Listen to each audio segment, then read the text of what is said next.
ओम श्री गुरुभ्यो नमः। हरिः ओम। सर्वानुपायेषोऽग्नौ कामान् प्रवेशयति योऽग्निनन्वाधाय व्रतमुपैति स यदनिष्ट्वा प्रयायात् अकामप्रीता येनं कामानानुप्रयायुः अतेजा अवीर्यस्यात् स जुहुयात् तुभ्यन्ता अंगिरस्थम विश्वा सुक्षितयः पृथक् अग्ने कामाय ये विरयिति कामानेवास्मिन् दधाति कामप्रीता येनं कामा अनुप्रयान्ति तेजस्वी वीर्यावान् भवति सन्ततिर्वा एषा यज्ञस्य योऽग्निनन्वाधाय व्रतमुपैति स यदुद्वायति विच्छिद्दिरेवास्य सा तं प्राञ्चमुद्धृत्य मनसोपतिष्ठेत मनो वै प्रजापतिः प्राजापत्यो यज्ञः मनसैव यज्ञं सन्तनोति भूरित्याह भूतो वै प्रजापतिः भूतिमेवोपैति दिवा एष इन्द्रियेण वीर्येण दध्यते यस्याहिताग्नेरग्निरपक्षायति यावच्छम्यया प्रविध्येत् यदि तावदपक्षायेत् तगुं संभरेत् इदं तयेकं परकुतयेकं तृतीयेन ज्योतिषा संविशस्व संवेशनस्तनुवे चारुरेधि प्रिये देवानां परमे जनित्रयिति ब्रह्मणैवैनगुं संभरति सैव ततः प्रायश्चित्तिः यदि परस्तरामपक्षायेत् अनुप्रयायावस्येत् सो एव ततः प्रायश्चित्तिः ओषधीर्वा एतस्य पशून् पयः प्रविशति यस्य हविषे वत्सा अपाकृता धयन्ति तानि यद्गुह्यात् यातया आम्ना हविषा यजेत यन्न दुह्यात् यज्ञपरुरन्तर्यात् वायव्या आन्यवागुर्निर्भवेद् वायुर्वै पयसः प्रदापयिता स एवास्मै पयः प्रदापयति पयो वा ओषधयः पयः पयः पयसैवास्मै पयो वरुन्धे अथोत्तरस्मै हविषे वत्सा नपाकुर्यात् सैव ततः प्रायश्चित्तिः अन्यतरानुवा येष देवान् भागधेयेन व्यर्थयति ये यजमानस्य सायं गृहमागच्छन्ति यस्य सायं दुग्धकं हविरार्तिमार्चति इन्द्राय व्रीहिं निरुप्योपवसेत् पयो वा ओषधयः पय एवारभ्य गृहीत्वोपवसति यत्प्रातः स्यात् तच्छ्रुतं कुर्यात् अथेतर ऐन्द्रः पुरोडाशः स्यात् इन्द्रिये एवास्मै समीची दधाति पयो वा ओषधयः पयः पयः पयसैवास्मै पयो वरुन्धे अथोत्तरस्मै हविषे वत्सा नपाकुर्यात् सैव ततः प्रायश्चित्तिः उभयानुवा एष देवान् भागधेयेन व्यर्थयति ये यजमानस्य सायं च प्रातश्च गृहमागच्छन्ति यस्योभयगं हविरार्तिमार्चति ऐन्द्रं पञ्चशरावमोदनं निर्वपेत् अग्निं देवतानां प्रथमं यजेत् अग्निमुखात् एव देवताः प्रीणाति अग्निं वा अन्वन्या देवताः इन्द्रमन्वन्याः ता एवोभयैः प्रीणाति पयो वा ओषधयः पयः पयः पयसैवास्मै पयो वरुन्धे अथोत्तरस्मै हविषे वत्सा नपाकुर्यात् सैव ततः प्रायश्चित्तिः अर्धो वा एतस्य यज्ञस्य मीयते यस्य प्रत्येहन् पत्न्यनानं भुका भवति तामपरुध्य यजेत सर्वे नैव यज्ञेन यजते तामिष्ट्वोपह्वयेत अमूहमस्मि सा त्वं द्यौरहं पृथिवी त्वं सामाहं ऋग्त्वं तावेहि सम्भवाव सहरेतो दधावहि पुंसे पुत्राय वेत्तवै रायस्पोषाय सुप्रजास्त्वाय सुवीर्यायेति अर्धये वै नामुपह्वयते सैव ददः प्रायश्चित्तिः यद्विष्यन्नेन जुहुयात् अप्रजा अपशुर्यजमानः स्यात् यदनायतने निनयेत् अनायतनस्यात् प्राजापत्ययच्चावल्मीकवपायामवनयेत् प्राजापत्यो वै वल्मीकः यज्ञः प्रजापतिः प्रजापतावेव यज्ञं प्रतिष्ठापयति भूरित्याहः भूतो वै प्रजापतिः भूतिमेवोपैति तत्कृत्वा अन्यान् दुग्ध्वा पुनरुहोतव्यं सैव ततः प्रायश्चित्तिः यत्कीटापपन्नेन जुहुयात् अप्रजा अपशुर्यजमानः स्यात् यदनायतने निनयेत् अनायतनस्यात् मध्यमेन पर्णेन द्यावा पृथिव्ययच्चान्तः परिधि निनयेत्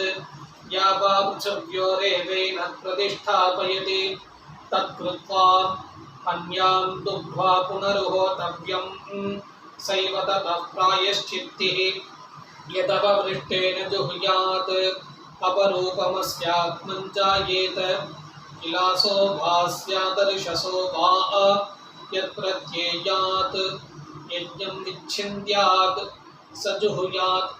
मित्रो जनान् कल्पयति प्रजानन् मित्रोदाधार पृथिवीमुतद्यां मित्रः कृष्णेरनिमिषाभिचष्टे सत्याय हव्यं कृतवज्जुहोतेति मित्रेणैवेन कल्पयति तत्कृत्वा अन्यान् दुग्ध्वा पुनरुहोतव्यं सैव ततः प्रायश्चित्तिः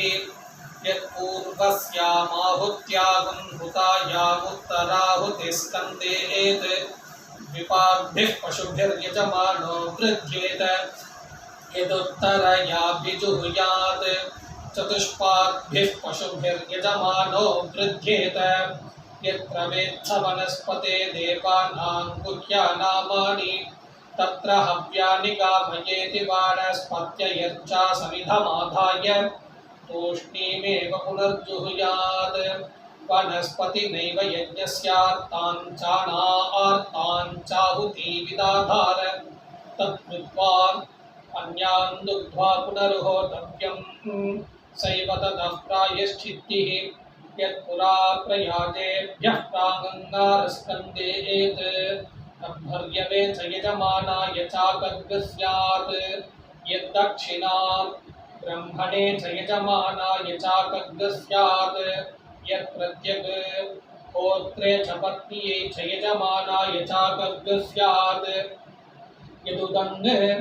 अग्निधे च पशुभ्यश्च यजमानाय चाकर्गः स्यात्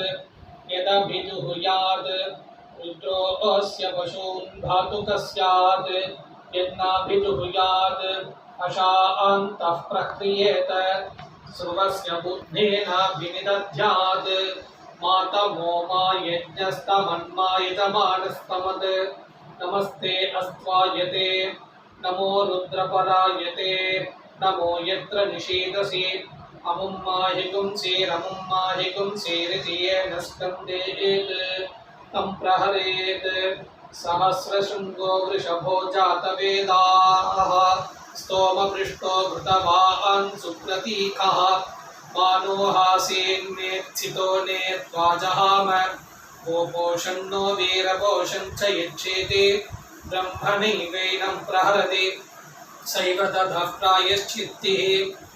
यद्विष्यन्नेन प्राजापत्ययर्चा यत्एतामध्यमेन यदववृष्टेन यत्पूर्वस्यां यत्पुरा प्रयाजेभ्यः प्रागङ्गारो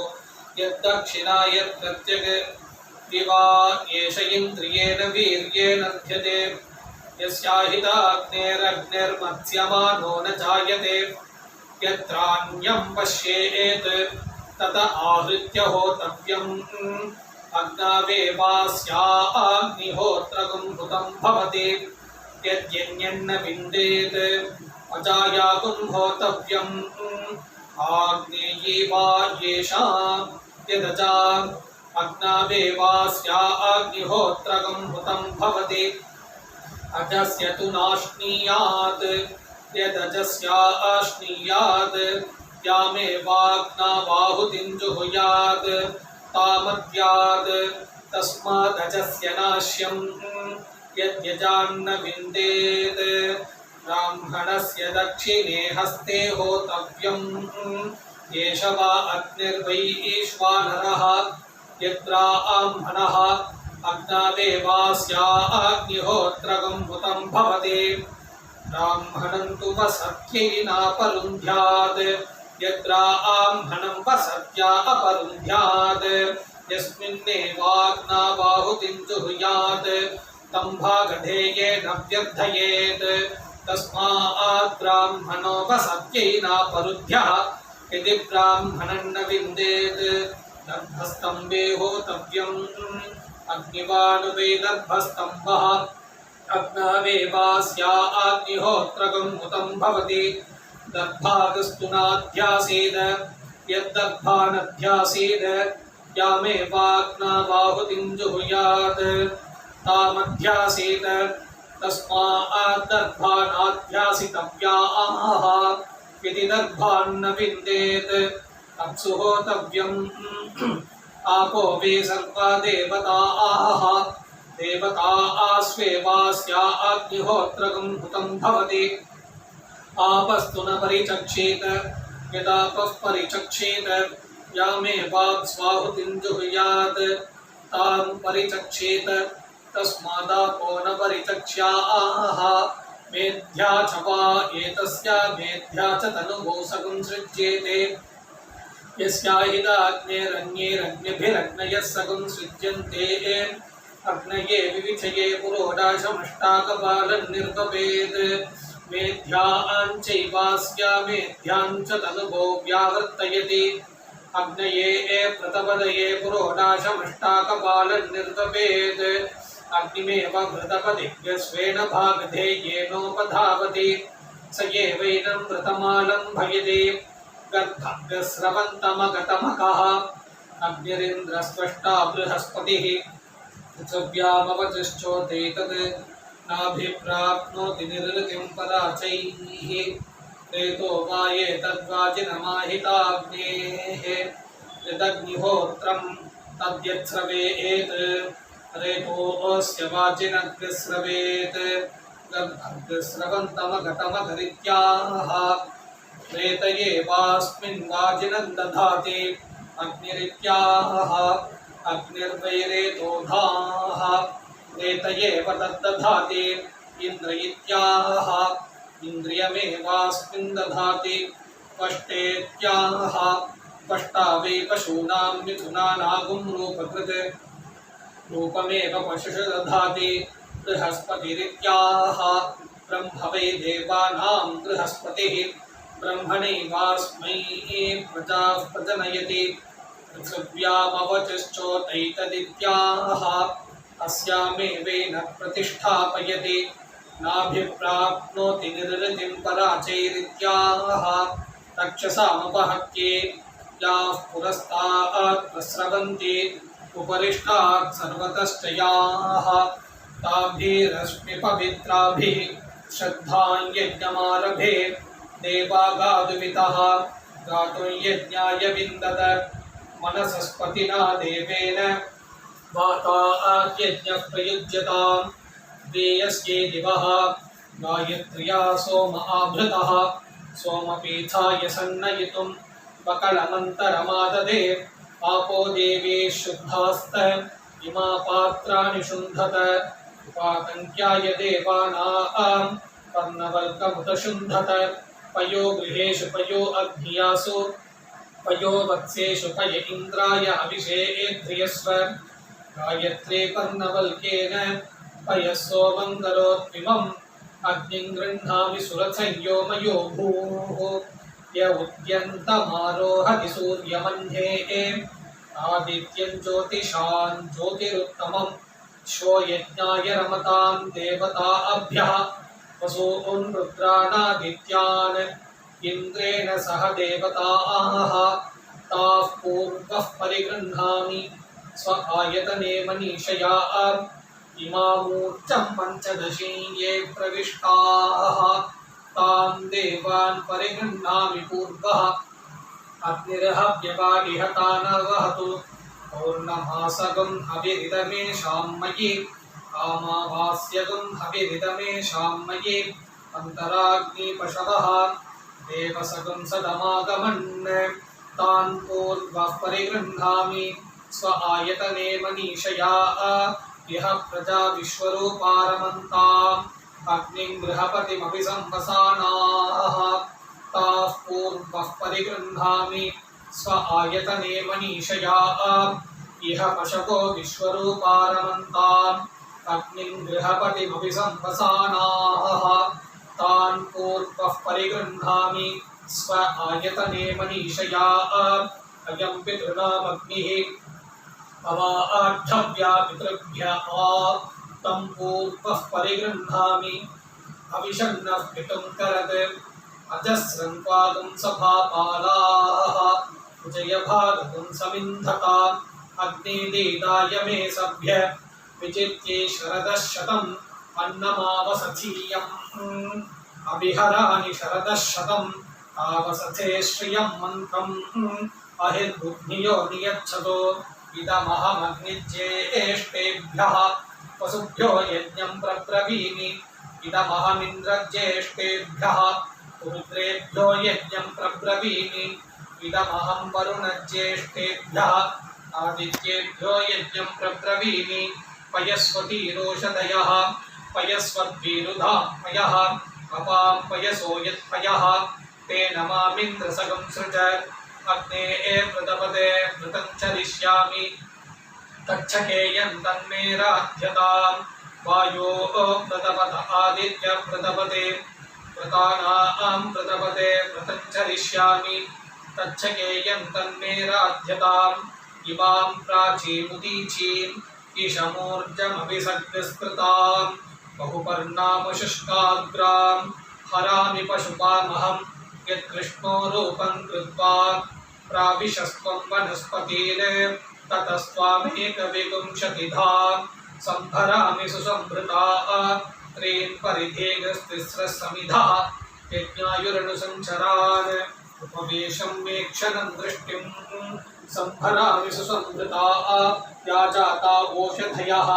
देवेभ्यस्त्रियुगं पुरा तासां पर्वराध्यासं परिस्तरमाहरण्ये अपाम्येध्ये यज्ञियं सदेवगं शिवमस्तु मे वाच्छेत्ता गोमारिषं जीवानि शरदः शतम् अपरिमितानां परिमिताः सन्नह्ये सुकृतायकं येनो माणिकाङ्गदमर्चनाहं पुनरुत्थाय बहुला भवन्तु सुहृदाच्छिन्नं बलिहिरूर्णां मृदु स्योनं पितृभ्यस्वाभराम्यहम् अस्मिन् सीदन्तु मे पितरः सौम्याः पितामहाः प्रपितामहाष्टानुगैः सह त्रिवृत्पलाशे दग्धः प्रियान् प्रादेशसंहितः यज्ञे पवित्रं पोतृतमं पयोहव्यं करोतु मे इमौ प्राणापानौ यज्ञस्याङ्गानि सर्वशः आप्याययन्तौ सञ्चरताम् पवित्रे हव्यशोधने पवित्रे एस्तो वैष्णवी वायुर्वां मनसा पुनातो अयं प्राणश्चापानश्च यजमानमपि गच्छतां यज्ञे ह्यभूतां होतारौ पवित्रे हव्यशोधने त्वया वेदिं विविदुः पृथिवीं त्वया यज्ञो जायते विश्वदानिः अच्छिद्रं यज्ञमन्वेषि विद्वान् त्वया होता सन्तनोत्यर्धमासान् त्रयस्त्रिपुंशोऽसि तन्तूनां पवित्रेण सहादहि शिवेयगं रज्जुरभिधानीये अग्नियां क्वसेवताम् अप्रस्रगुंसाय यज्ञस्य मुखे उपदधाम्यहं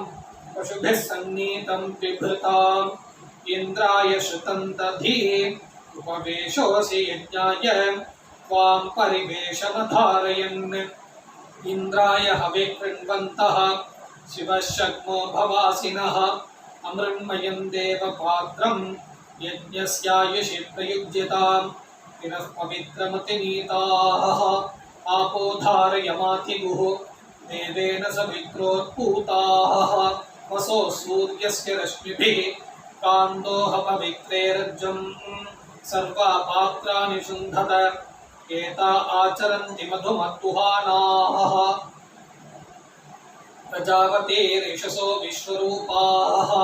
भक्तेर्भवन्तेरुपजायमानाः यः व इन्द्रो रमयतु गावः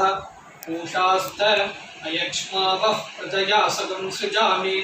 रायस्पोषेण बहुला भवन्तीः ऊर्जं वयः पिन्वमानात् घृतं च जीवो जीवन्तेरुपवस्सदेयं द्यौश्चेमं यज्ञं पृथिवी च सन्दुहाताम् धाता सोमेन सह वातेन वायुः यजमानाय द्रविणं दधातु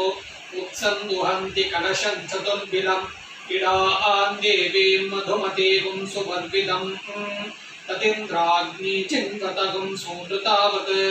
तद्यजमानममृतत्वे दधातु कामधुक्षः प्रणो ब्रूहि इन्द्राय हविरिन्द्रियम् अमुं यस्यां देवानां मनुष्याणां पयोहितं बहुबुद्धीन्द्राय देवेभ्यः अव्यमाप्यायतां पुनः वत्सेभ्यो मनुष्येभ्यः पुनर्दोहाय कल्पताम् यज्ञस्य सन्ततिरसि यज्ञस्य त्वा सन्ततिमनुसन्तनोमि अतस्तमसि विष्णवे त्वा यज्ञायापि दधाम्यहम् अग्निररिक्तेन पात्रेण याः पूताः परिशेरते अयं पयः सोमं कृत्वा स्वाञ्योनिमपि गच्छतु वर्णवल्कः पवित्रं सौम्यः सोमाद्धिनिर्मितः इमौ पर्णं च दर्भं च देवानागुं हव्यशोधनौ प्रातर्वेशाय गोपाय विष्णो हव्यगुं हि रक्षसि उभावग्नि उपस्तृणते देवता उपवसन्तामि अहं ग्राम्यान् उपवसामि मह्यं गोपतये पशून् देवादेवेषु पराक्रमध्वं प्रथमा द्वितीयेषु द्वितीयास्तृतीयेषु त्रिरेकादशा इहमावत इदगं शके यज्ञदितं करोमि आत्मा करोत्वात्मने इदं करिष्ये भेषजम् इदं मे विश्वभेषजा अश्विना प्रावतं युगम् इदमहगं सेनाया वेद्वर्यै मुखमपोहामि सूर्यज्योतिर्विवाहे महत इन्द्रियाय आप्यायतां मृतयोनिः अग्निर्हव्यानुमन्यतां क्षमङ्क्ष्व स्वरूपं पावसुविदं पशूनां तेजसा अग्नये जुष्टमभिकारयामि स्योनन्ते सदनं करोमि घृतस्य धारया सुषेवं कल्पयामि तस्मिन् सेदामृते प्रतिष्ठ व्रीहीणां मेधसुमनस्य मानः आर्द्रः प्रच्छस्नुर्भुवनस्य गोपाः श्रुत उत्स्नाति जनितामतीनां यस्त आत्मा पशुषु प्रविष्टः देवानामन्विष्टामनुयोपितस्ते आत्मन्वान् सोमधृतवान् हि भूत्वा देवान् गच्छ सुवर्विन्द यजमानाय मह्यम् गिरा भूतिः पृथिव्यैरसोमोऽक्रमीत् देवाः पितरः पितरो देवाः योऽहमस्मि ससनियजे यस्यास्मि नतमन्तरेमि स्वं वैष्टव्य स्वं दत्तं स्वं मूर्तव्य स्वव्यश्रान्तं स्वगुन्धुतं तस्य मेऽग्निरुपद्रष्टा वायुरुपश्रोता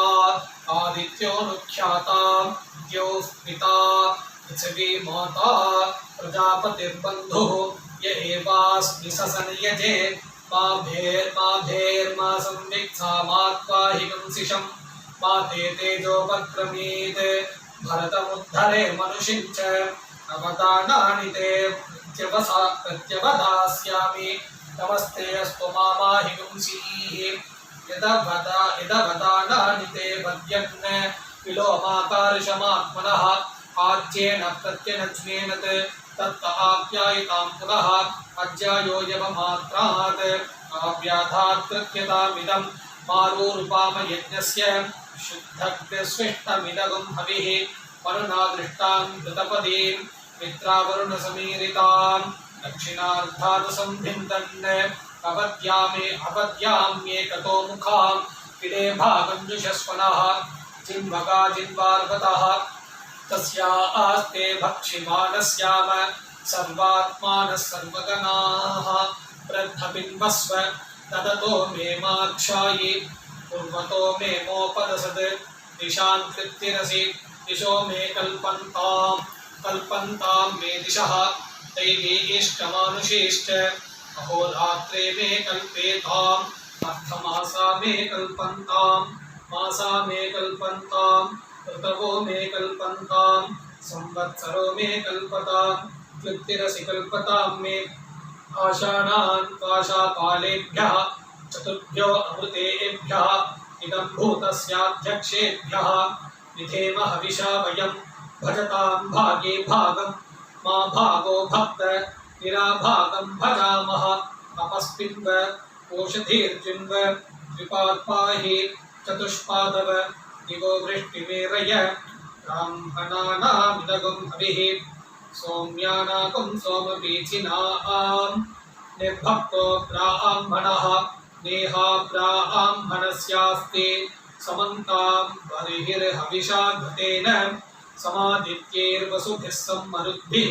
समिन्द्रेण विश्वेभिर्देवेभिरन्तां दिव्यन्नभो गच्छतु यत्स्वाहा इन्द्राणी वा वेधवा भूयासम् अदिदेवसुपुत्रात् अस्तूरित्वागार्हपत्य उपनिषते सुप्रजास्त्वाय सम्पत्नीपत्या सुकृतेन गच्छतां यज्ञस्य युक्तो धूर्त्या बभूतां सञ्जानानौ विजहतामरातीः दिविज्योतिरजरमारभेतां दशदे तनुवो यज्ञयज्ञाः ताः प्रीणातु यजमानो घृतेन नारिष्टयोः प्रशिशमीडमानः देवानां दैव्येऽपि यजमानो मृतो भूत् यं वा देवा अकल्पयन् ऊर्जभागं शतक्रतो एतद्वान्तेन प्रीणानि तेन कृप्यतमगुं हहौ अहं देवानागुं सुकृतामस्मि लोके अमेदमिष्टन्नमिथुर्भवाति अहं नारिष्टावनुयजामि विद्वान् यदा आभ्यामिन्द्रो अदधाद्भागधेयम् अतानसृद्भवतदेव सोम अस्मिन् यज्ञे मरुतो मृडतानः मानो विददभिभामो अशस्तिः मानो विददभिभामो असस्तिः मानो विदद्विजनाद्वेष्यायां शुभं वाजिनं वयं पूर्णमासं यजामहे स नो दोहतागुं सुवीर्यं रायस्पोषकं सहस्रिणं प्राणाय सुराधसे पूर्णमासाय स्वाहा मावास्या सुभगा सुषेवा धेनिर्बभूय आप्यायमाना सा नो दोहतागुं सुवीर्यं रायस्पोषकं सहस्रिणं अपानाय सुराधसे अमावास्यायै स्वाहा अभिस्तृणीः परिधेहि वेदिं जामिं माहि पुंसीरभूयाशयाना कोतृषदना हरिता सुवर्णाः निष्कायिमे यजमानस्य ब्रध्ने परिस्कृणेन परिधत्ताग्निं परिहितोऽग्निर्यजमानं भुनक्तो अपागं रसवोषधीनागुं सुवर्णः निष्कायिमे यजमानस्य सन्तु कामदुघाः अमुत्रामुष्मिन् लोके भूपते भुवनपते अहतो भूतस्य पते ब्रह्मानं त्वा वृणीमहे अहं भूपतिरहं भुवनपतिः अहं महतो भूतस्य पतिः देवेन सवित्रा प्रसूत आर्द्विज्यं करिष्यामि देवसवितरे तं त्वा वृणते बृहस्पतिं दैव्यं ब्रह्माणं तदहं मनसे प्रब्रवीमि मनो गायत्र्यै गायत्रे दृष्टुभे दृष्टुर्जगत्यै जगत्यनुष्टुभे अनुष्टुप्पन्त्यै पन्तिः प्रजापतये प्रजापतिर्विश्वेभ्यो देवेभ्यः विश्वे देवा बृहस्पतये बृहस्पतिर्ब्रह्मणे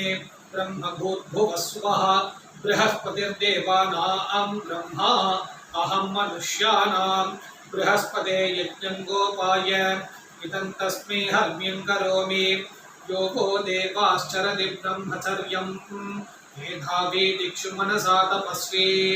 अन्तर्दूतश्चरति मानुषेषु चतुष्शिखण्डा युवतिः सुपेशाः घृतप्रतीका भुवनस्य मध्ये अमृज्यमाना महते सौभगाय मह्यं धुक्ष्व यजमानाय कामान् भूमिर्भूत्वा महिमानं पुरोष ततो देवे वर्धयते पयागुंसि यज्ञा यज्ञं विजयन्ति शञ्च ओषधीरापैह शक्वरीश्च यो माहृदा मनसा यश्च वाचा यो ब्रह्मणा कर्मणा द्वेष्टि देवाः यश्रुतेन हृदयेनेष्णता च तस्येन्द्रवत्रेण शिरश्चिरग्नि पूर्णामृतप्रथमानग्रस्योनं देवेभ्यो ज्येष्ठकं सदनाय बलिः स्वर्गे लोके यजमानं विधेहि मान्नाकस्य पृष्ठे परमेभ्यो मन् चतुष्शिखण्डा युवतिः सुपेशाः कृतप्रतीका मयुना निवस्ते सा स्थीर्यमाना महते सौभगाय सम्मे धुक्ष्व यजमानाय कामान् शिवा च मे शक्मा चैधि स्योना च मे सुषदा चैधि ऊर्जस्वती च मे पयस्वती चैधि ईशमूर्जं मे पिङ्गस्व ब्रह्मतेजो मे पिङ्गस्व क्षत्रमोजो मे पिङ्गस्व विषं पुष्टिं मे पिङ्गस्व आयुरन्नाद्यं मे पिङ्गस्व प्रजां पशून् मे पिङ्गस्व अस्मिन् यज्ञ उपभूय इन्नु मे अविक्षोभाय परिधिं दधामि धत्ता धरुणो धरीयान् अग्निर्द्वेषाकुंसि निरितोऽनुदातै विच्छिन्नद्विधतीभ्यागुं सपत्नान् जातान् भ्रातृभ्यान् ये च निष्यमानाः विशो यन्त्राभ्याभिधमाम्येनान् अहग्रस्वानामुत्तमोऽसानि देवाः विशो यन्त्रेण तमाने अरातिं विश्वं पाप्मानममृतिं दुर्मरायुं सेदन्ति देवेषु कृतस्य लोके धृते एस्तो विधृति सुधृति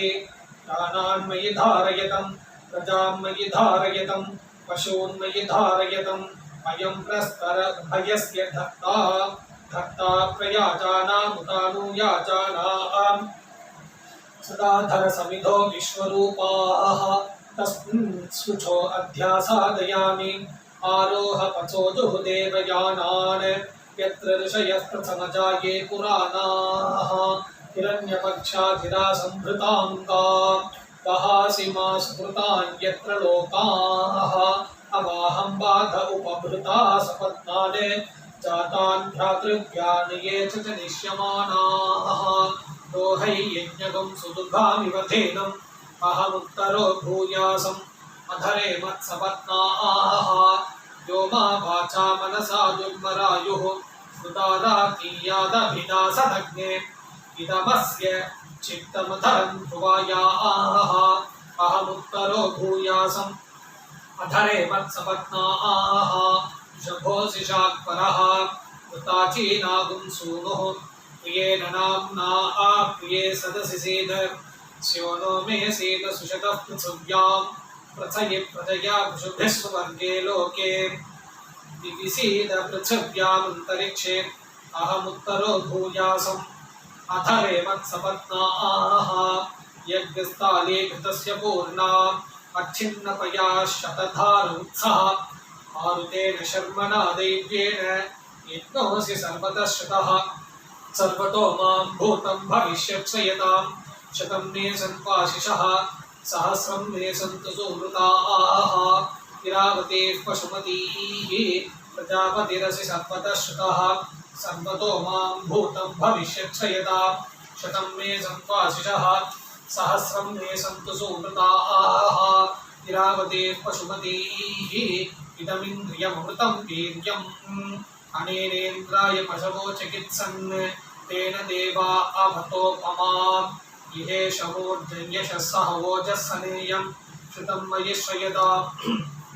यत्पृथिवीमचरत्तत्प्रविष्टं येनासिञ्चन्बलमिन्द्रे प्रजापतिः इदं तच्छुक्रं मधुवाचिनीवत् येनोपरिष्टादधिनोन्महेन्द्रं दधिमाद्धिनोतो अयं वेदः पृथिवीमन्वविन्दत् गुहासतीं गहने गह्वरेषु सविन्दतु यजमानाय लोकम् अच्छित्रं यज्ञं भूरि कर्मा करोतु अयं यज्ञः समसदद्धविष्माने ऋचासां नायुजुषा देवताभिः तेन लोकान् सूर्यवतो जयेम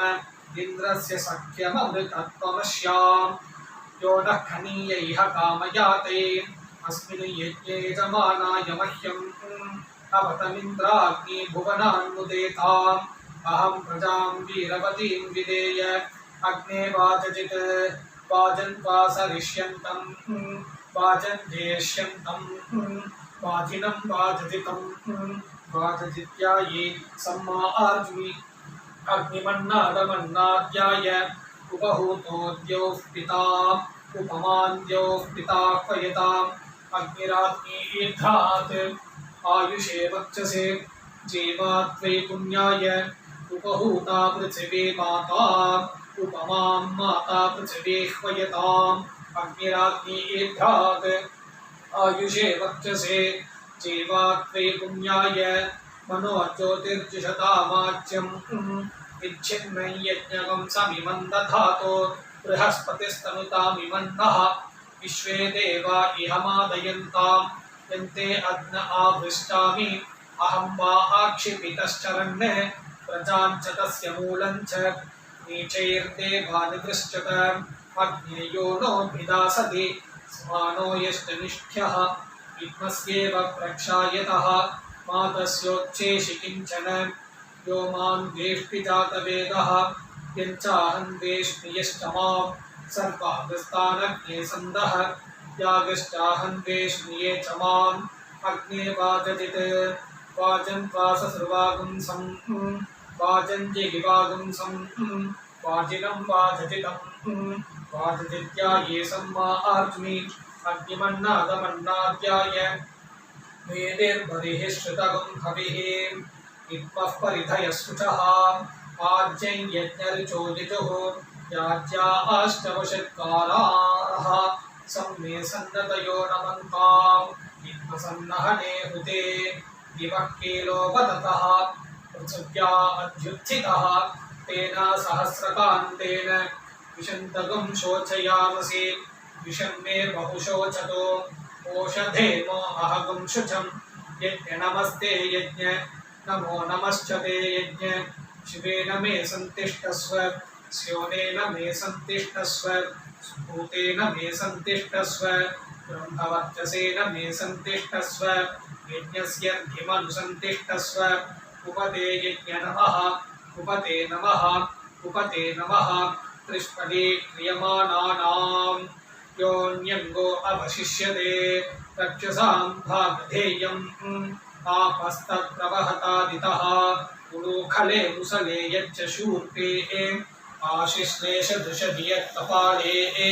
अवकृशो विकृशः संयजामि विश्वे देवा हविर्दञ्जुषन्ताम् यज्ञो या विकृशः सन्ति बह्वीः अग्नोताः सर्वाः स्विष्टाः सुहृता जुहोमि उद्यन्नद्यमित्रमः सपत्नान्मे अनीनशः दिवीनान् विद्युताजिः दिम्रोचन्नधरान् कृधि उद्यन्नद्य विनो भज पिता पुत्रेभ्यो यथा दीर्घायुत्वस्य हेशिषे तस्य नो देहि सूर्य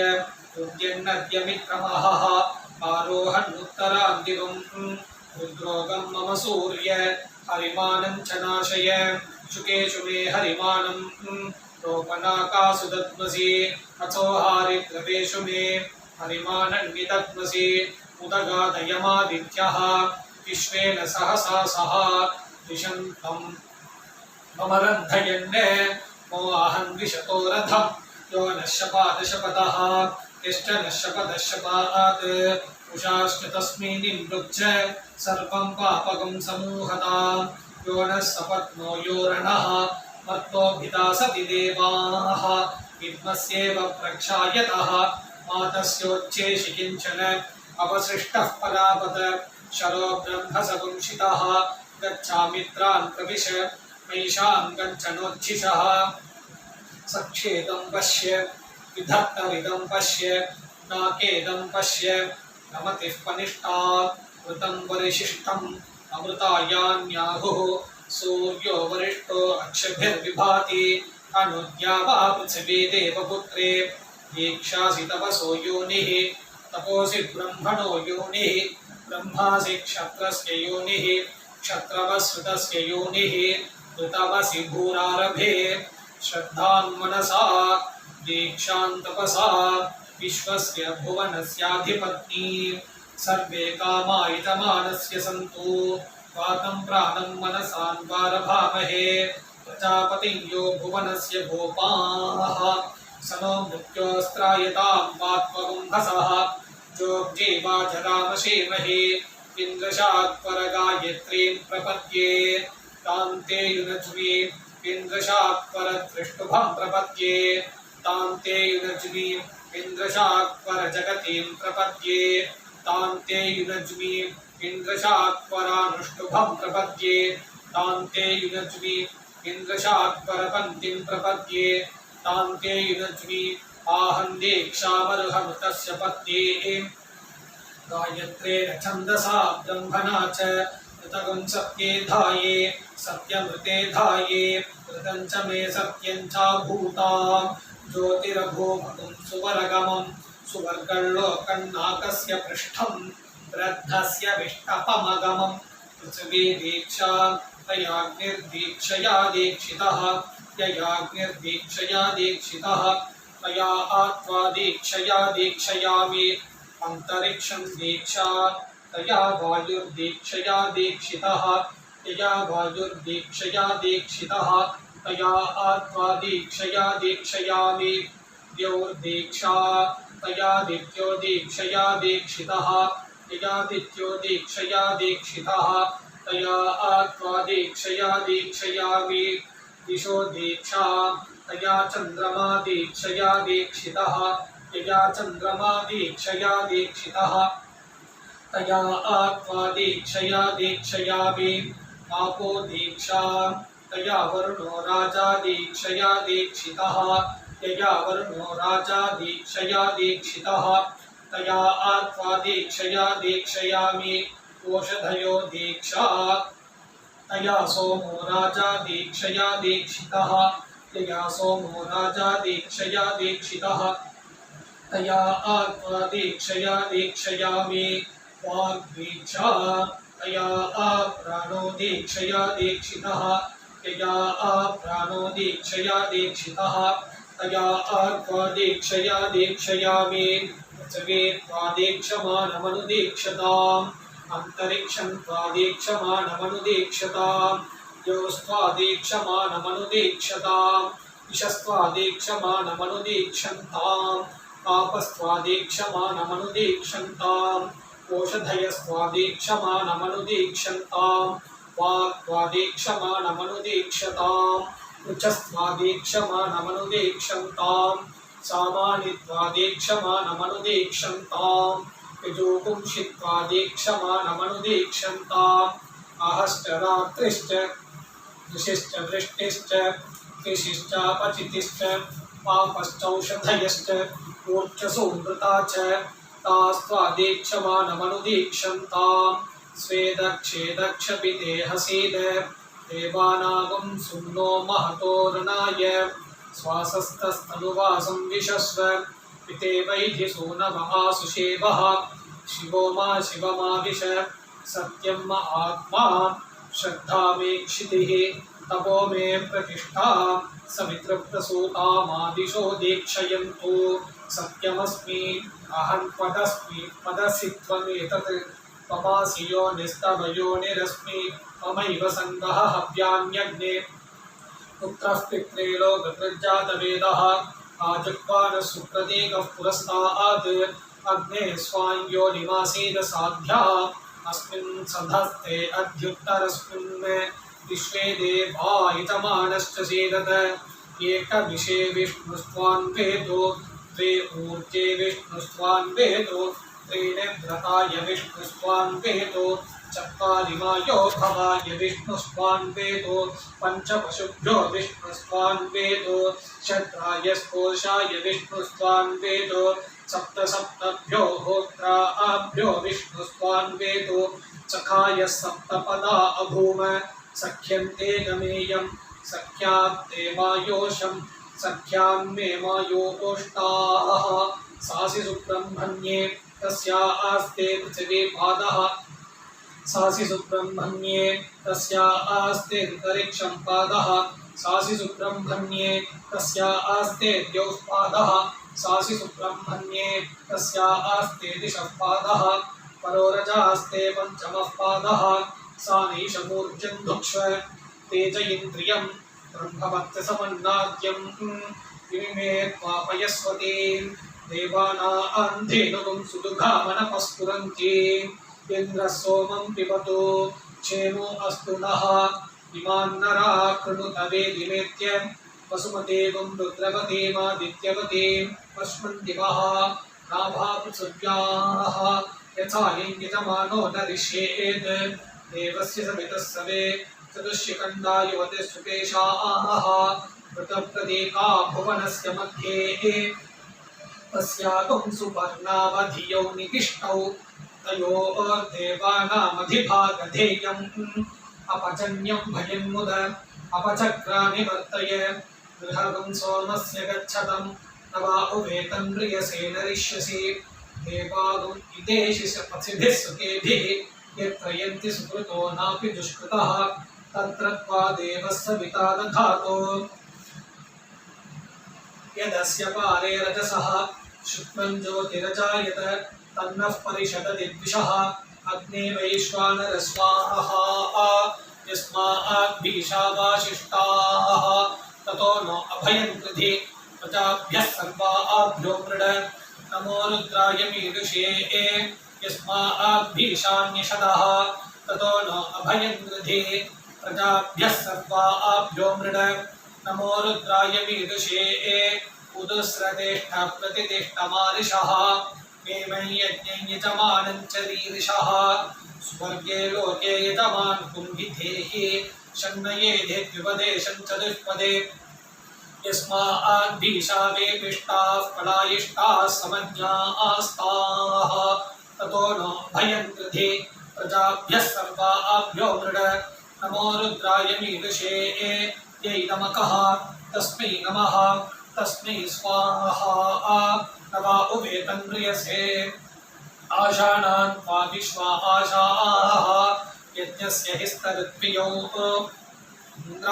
इन्द्राग्निचेतनस्य च हुताहुतस्य तृप्यतम् आहुतस्य हुतस्य च हुतस्य चाहुतस्य च आहुतस्य हुतस्य च इन्द्राग्नि अस्य सोमस्य पीतं पिबतं जुषेथा मा यजमानं तमो विदत् मर्त्विजो मो इमाः प्रजाः मा यः सोममिमं पिबात् सगं सृष्टमुभयं कृतम् अनागसस्त्वामयम् इन्द्रेण प्रेषिता उप वायुष्टे अस्त्वगुं शभूः मित्रस्ते अस्त्वगुं शभूः वरुणस्ते अस्त्वगुं शभूः अपाङ्क्षया ऋतस्य गर्भाः भुवनस्य गोपाश्येन अतिथयः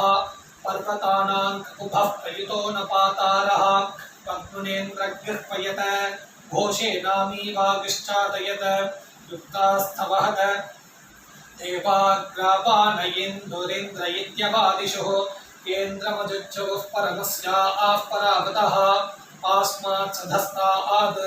पूरोरन्तरिक्षाद् आसुभूतमसुषवुः ब्रह्मवर्चसम् आसुषवुः समरे रक्षागस्य वदिषुः अपहतं ब्रह्मज्यस्य वाक्चत्वामनश्च श्रीणीताम् प्राणश्चत्वापानश्च श्रीणीताम् चक्षुश्चत्वा श्रोत्रं च श्रीणीताम् दक्षश्चत्वा बलं च श्रीणीताम् ओजश्चत्वा सहश्च श्रीणीताम् आयुश्चत्वा जरा च श्रीणीताम् आत्मा चत्वा तनूश्च श्रीणीताम् श्रुतोऽसि श्रुतं कृतः श्रुतायत्वा श्रुतेभ्यस्त्वा यमिन्द्रमाहुर्वरुणय्यमाहुः यं मित्रमाहुर्यमु सत्यमाहुः यो देवानां देवतमस्तपोजाः तस्मै त्वा तेभ्यस्त्वा मयित्यदिन्द्रियं महत् मयि दक्षो मयि क्रतुः मयि धायि सुवीर्यं ऋषुघर्मो विभातु मे आकोऽप्या मनसा सह विराजा ज्योतिषा सह यज्ञेन पयसा सह तस्य दोहमशीमहि तस्य सुम्नमशीमहि तस्य भक्षमशीमहि वाग्जुषाणा सोमस्य तृप्यतो मन्त्रा मित्रो जनानुप्रसमित्र यस्मान्न जातः परो अन्यो अस्ति य आविवेश भुवनानि विश्वा प्रजापतिः प्रजया संविदानः त्रीणि ज्योतिर्विंशि शतते षोडशी येष ब्रह्माय ऋत्वियः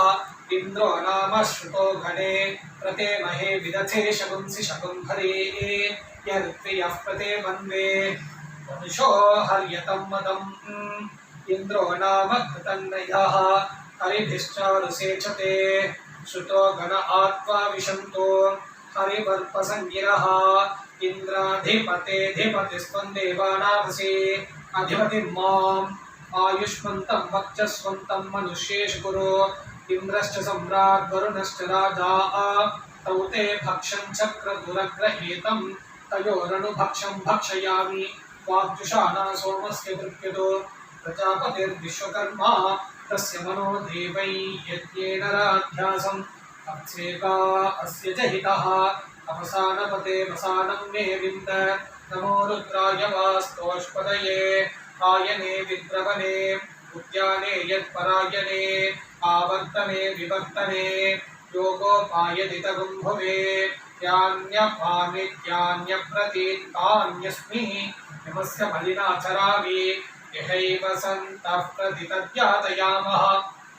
जीवाजीवेभ्यो निहरामयेन ते अनृणा अस्मिन्ननृणाः परस्मिन् तृतीये लोके अनृणा स्याम ये देवयाना उपपितृयानाः सर्वान् पथो अनृणा आक्षीयेव इदमूनुश्रेयो वसा नमागन्म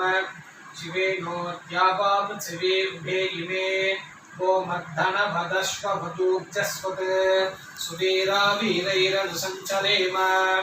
अर्कः पवित्रपुंरजसो विमानः पुनातिदेवानां भुवनानि विश्वा या वा पृथिवी पयसा संविधाने कृतं दुहाते अमृतं प्रपीने पवित्रमर्को रजसो विमानः पुनातिदेवानां भुवनानि विश्वा सुवर्ज्योतिर्यशो महत् अशीमहि गाधमुत प्रतिष्ठाम् उदस्तां सीत् सविता मित्रो अर्यमा सर्वानमित्रानवधीद्युगेन बृहन्तं मामकरद्वीरवन्तं प्रथन्तरे श्रयस्व स्वाहा पृथिव्यां वामदेव्ये श्रयस्व स्वाहान्तरिक्षे बृहति श्रयस्व स्वाहा दिवि बृहतात्मोपस्तब्धोमि आत्मानदेशसे वीर्याय च अस्मास्वग्निया यूयं दधाचेन्द्रियं पयः यस्ते एद्रक्षो यस्तौ धर्षः दैव्यः केतुर्विश्वं भुवनमाविवेश स नः पाह्यरिष्टे स्वाहा अनुमा सर्वो यज्ञो यमेतो विश्वे देवा मरुतः स्वामार्कः आप्रियश्चन्दागुंसि निवितो यजोगुंषि अस्ये पृथिव्ये यद्यज्ञियं प्रजापतेर्वत्तनिमनुवर्तस्व अनुवीरेरनुराध्यामकोभिः अन्वश्वेरनुसर्वैर्पुष्टैः अनुप्रजयान्विन्द्रियेण देवानो यज्ञमृजुधानयन्तो प्रतिक्षत्रे प्रतिष्ठामि राष्ट्रे प्रत्यश्वेषु प्रतिष्ठामि गोषु प्रतिप्रजायां प्रतिष्ठामि भव्ये विश्वमन्याभिवाग्धे तदन्यस्यामधिश्रुतं दिवे च विश्वकर्मणे पृथिव्ये चाकरन्नमः अस्कान्द्यौ पृथिवीम् अस्कानुषभो युवागाः स्कन्ने मा विश्वा भुवना स्कन्नो यज्ञः प्रजनयतो अस्कानजनि प्राजनि अस्कन्नाज्जायते वृषाः स्कन्नात् प्रजनिषीमहि ये देवा येषामिदं भागधेयं बभूव येषां प्रयाजा उतानुयाजाः इन्द्रज्येष्ठेभ्यो वरुणराजभ्यः अग्निहोतृभ्यो देवेभ्यः स्वाहा उदत्यानो दिवामतिः अदितिरूप्यामगमत् अदितिरूप्यागमत् सा शन्ता चेमयस्करद् अपस्रिधः उतद्या देव्या विशजाः शन्नस्करदो अश्विनाः दूयाता अस्मद्रपः अपस्रिधः शमग्निरग्निभिस्करद् शन्नस्तपदु सूर्यः शम्वातो वाक्परमाः अपस्रिधः तदित्पदन्नविचिकेत विद्वान् यन्मृतः पुनरप्येति जीवान् रुद्रद्यद्भुवनस्य रथवृत् जीवो गर्भो न मृतः सजीवात् प्रत्यस्मै पिपीषते विश्वानि विदुषे भर अरङ्गमाय जग्मवे अपश्चाद्दग्धने नरे इन्दुरिन्दुमवागात् इन्दोरिन्द्रोपात् तस्य त इन्दविन्द्रपीतस्य मधुमतः उपहूतस्योपहूतो भक्षयामि ब्रह्म प्रतिष्ठा मनसो ब्रह्मवाचः ब्रह्मयज्ञानागं हविषामाद्यस्य अतिरिक्तं कर्म नो यच्च हीनं यज्ञः पर्वाणि प्रतिरण्येति कल्पयन् स्वाहा कृताहुतिरेतु देवान् आश्रावितमत्याश्रावितं वशकृतमत्यनूक्तं च यज्ञे अतिरिक्तं कर्म नो यच्च हीनं यज्ञः पर्वाणि प्रतिरण्येति कल्पयन् स्वाहा कृताहुतिरेतु देवान् यत्तो देवा अधिपादयानि वाचा चित्रयतं देवहेदनम् अरायो अस्माकम् अभिदुच्छुनायते अन्यत्रास्मन्मरुतस्तन्निधेतन ततम् आपस्तबुदायते पुनः स्वादिष्टाधीतिरुचथा यशस्यते अयगं समुद्र उत विश्वभेषजः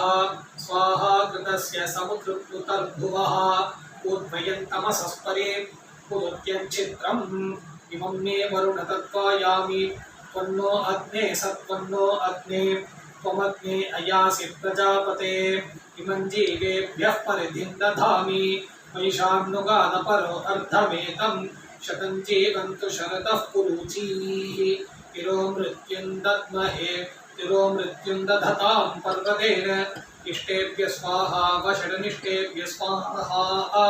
येषजन्दुरिष्टे स्वाहा विस्मृत्ये स्वाहा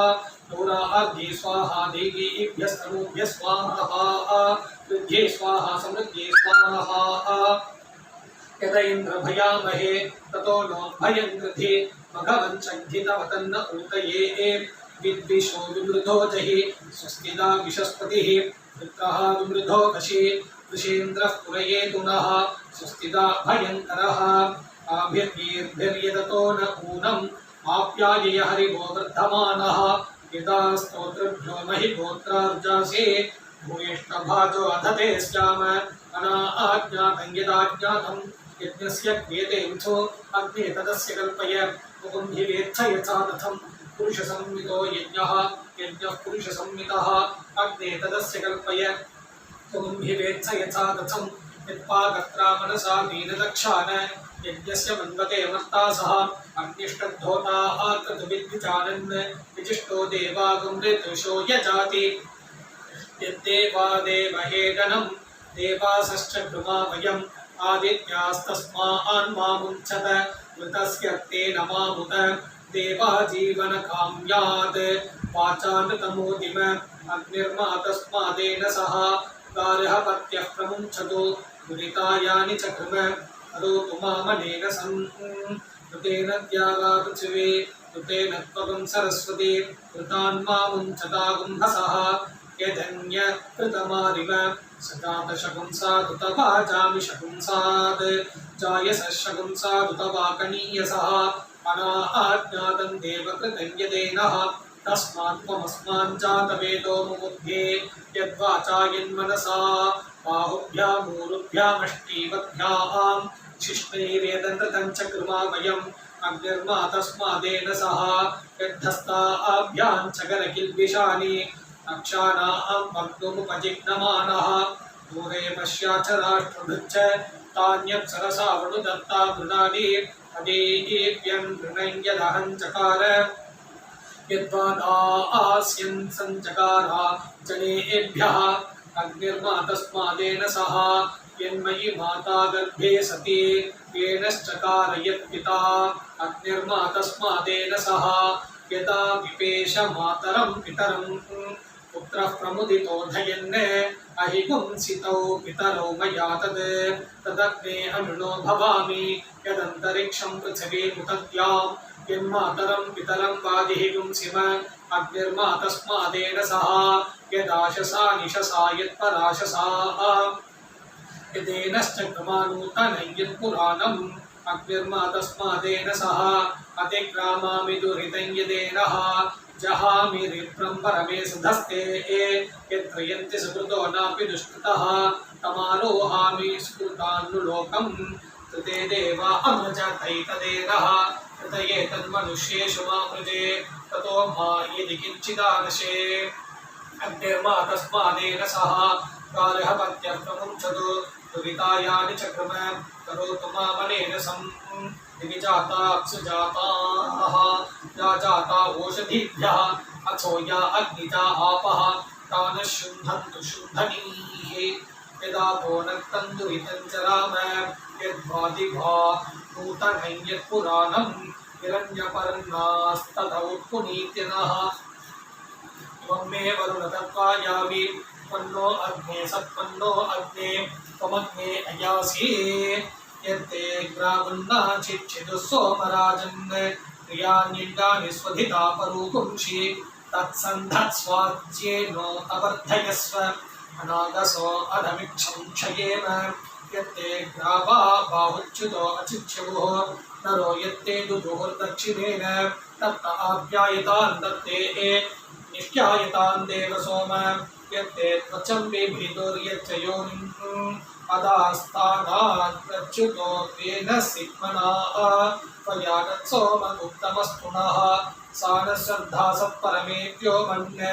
अहाचरीरं पयसा समेत्य अन्यो भवति वर्णो अस्य तस्मिन् वयमुपहूतास्तव स्मः आनो भज सदसि विश्वरूपे ऋचक्षा सोम उत शुश्रुगस्तु मानो विहासी गिर आवृणानः अनागास्तनुगो वावृधानः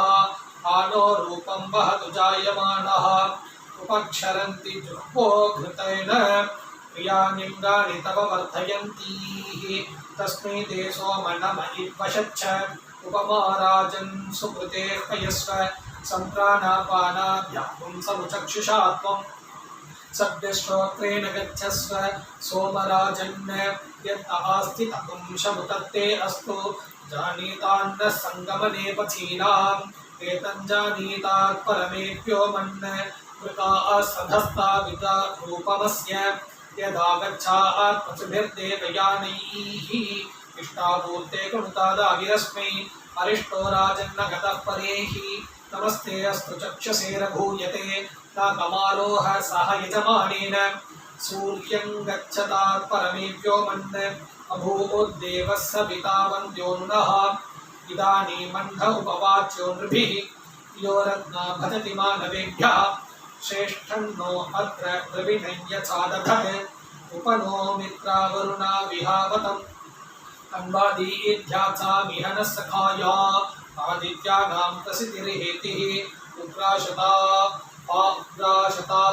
आष्ठा घविषा परिणो वृणक्तु आप्यायस्व सन्ते यद्दिदीक्षे मनसा यच्च वाचा